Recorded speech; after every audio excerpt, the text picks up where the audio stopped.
Hi. மத்திய அரசு பணியாளர் தேர்வாணையம் எஸ்ஐ போஸ்ட்டுக்காக, அதாவது சப் இன்ஸ்பெக்டர் போஸ்ட்டுக்காக கால் ஃபார் பண்ணியிருந்தாங்க. டோட்டல் வேக்கன்சி 4187, 4187 எஸ்ஐ போஸ்ட்டுக்காக. அதனுடைய லாஸ்ட் டேட், அப்ளை பண்ணுறதுக்கு லாஸ்ட் டேட் மார்ச் 28 அனௌன்ஸ் பண்ணியிருந்தாங்க.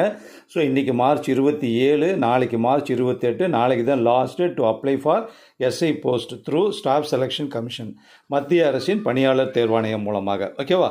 ஸோ அது பார்த்திங்கன்னா டெல்லி காவல்துறையில் 186 வேக்கன்ஸும், மத்திய ஆயுதப்படையில் 4001 வேக்கன்ஸும் அனௌன்ஸ் பண்ணியிருக்காங்க. அதுக்காக தான் எப்படி அப்ளை பண்ணுறதுன்னா www.ssc.gov.in அப்படிங்கிறத இணையதளம். அந்த இணையதளம் மூலமாக விண்ணப்பிக்கலாம். இன்னொரு தடவை சொல்கிறேன், ssc.gov.in. எஸ்எஸ்சிங்கிறது staff selection commission. So government website மூலமாக அப்ளை பண்ணலாம். அப்ளை பண்ணாதவங்க அப்ளை பண்ணிவிடுங்க. Tomorrow is a last date.